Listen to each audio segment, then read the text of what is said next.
निवडणुकीचा काळ आहे.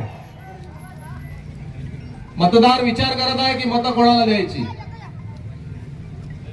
पण माझ्या मते राजुरा विधानसभा मध्ये इथल्या आजी माजी आमदारांना तुमचं काम अगदी सोपं करून ठेवलं आहे. विचाराल तर कसं, तर असं की जेव्हा कामच केली नाही, विकासच केला नाही, कुठल्या योजनाच राबवल्या नाही, केवळ एक कलमी कार्यक्रम राबवला, तो म्हणजे घे टक्केवारी, घे टक्केवारी, खा कमिशन, आना काम खा कमिशन, आना काम खा कमिशन, गेला कंपनीत खा कमिशन, गेला खजानीत खा कमिशन. विद्यमान साहेबांनी 10 वर्ष आमदारकी भोगितली, त्याले आता मंत्रीपदचे डोहाळे.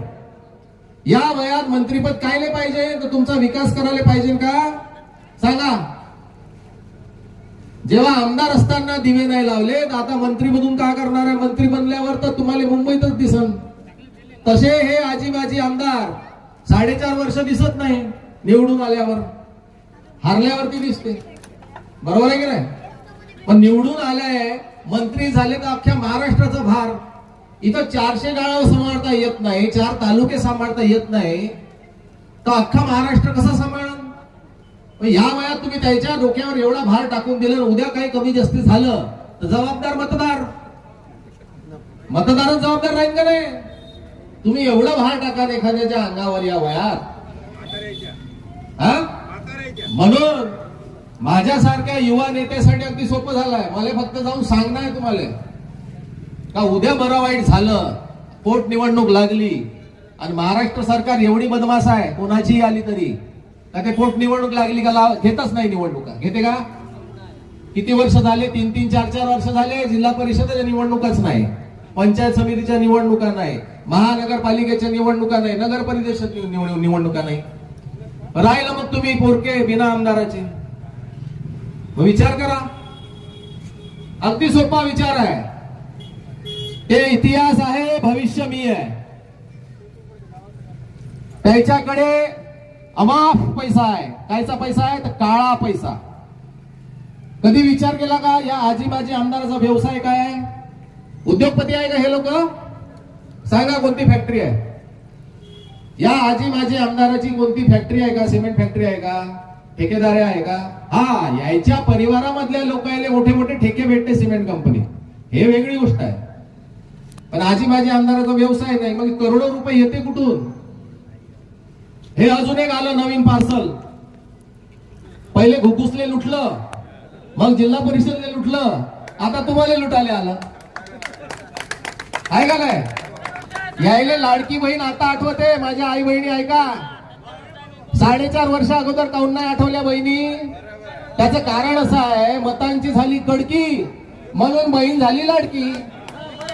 एकीकडे लाडकी बहीण म्हणायचं पैसे टाकायचे आणि दुसरीकडे महागाई वाढवायची. सोयाबीन तेलाचे भाव वाढवून टाकले का नाही टाकले. एका पिपा मागे 600 रुपये वाढले.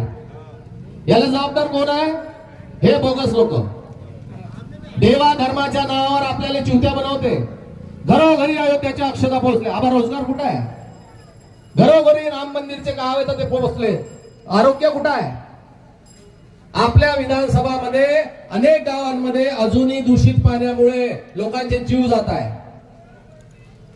पल्लेझरी गाव जिवती तालुक्याचा एक 23 वर्षाची नुकतंच लग्न झालेली बहीण मरण पावली.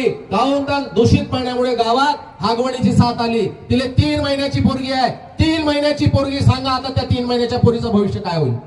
कोण जबाबदार आहे याच्यासाठी. तुम्हाला माणूस म्हणून आजपर्यंत नाही जगवलं या लोकांनी.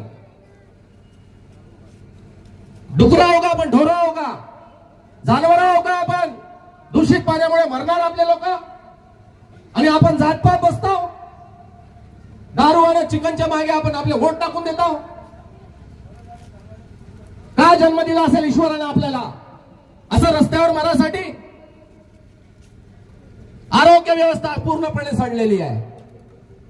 दवाखाने नाही, दवाखाना आहे तर डॉक्टर नाही, डॉक्टर आहे तर नर्स नाही, नर्स आहे तर औषधा नाही. जा बाहेर काढ एक्सरे, जा बाहेर आण औषधा. याच्यासाठी टॅक्स भरतो का आपण. कुठल्याही शासकीय अधिकाऱ्यावरती कर्मचाऱ्यावरती या आजी माजी आमदाराचा वचक नाही. का घे टक्केवारी तिथून. सगळ्याला माहित आहे भ्रष्ट अधिकारी आहे, पण तरी टिकून राहते. बदल्या नाही होत, सस्पेंड नाही होत. काऊन? तो कमिशन देते आमदार खासदाराला. याच्यासाठी लोकशाही आहे का देशामध्ये? जो ज्या परिवारात जन्मला त्याचा म्हणजे आता तो राजा राहिला तर राजा राहणार. 75 वाले राजकारण करणार आणि 45 वाले काय सतरंजा उचलणार का? संपूर्ण जगामध्ये आज युवकांना संधी देण्यात येत आहे.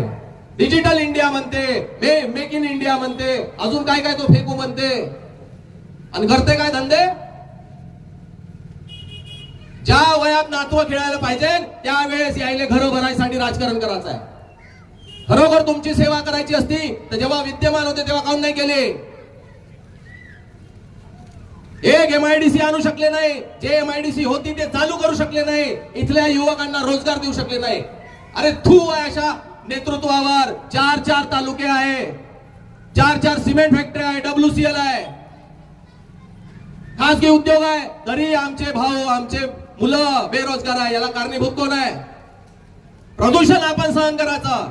ऍक्सिडेंट मध्ये आपले बरोबर मरत आहे आणि मलाही कोण खात आहे? हे परप्रांतीय.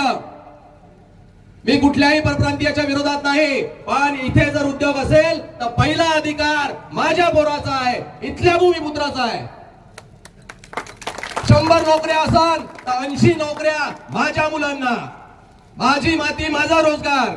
20 नोकऱ्या तुम्ही द्या दुसऱ्या राज्यातल्या, आम्हाला हरकत नाही. आता झालंय उलटा. हे 80 झाले ना, आपण 20 झालो. तुम्ही अन्याय सहन करायचा. माणूस म्हणून जन्म घेतलाय, माणसासारखा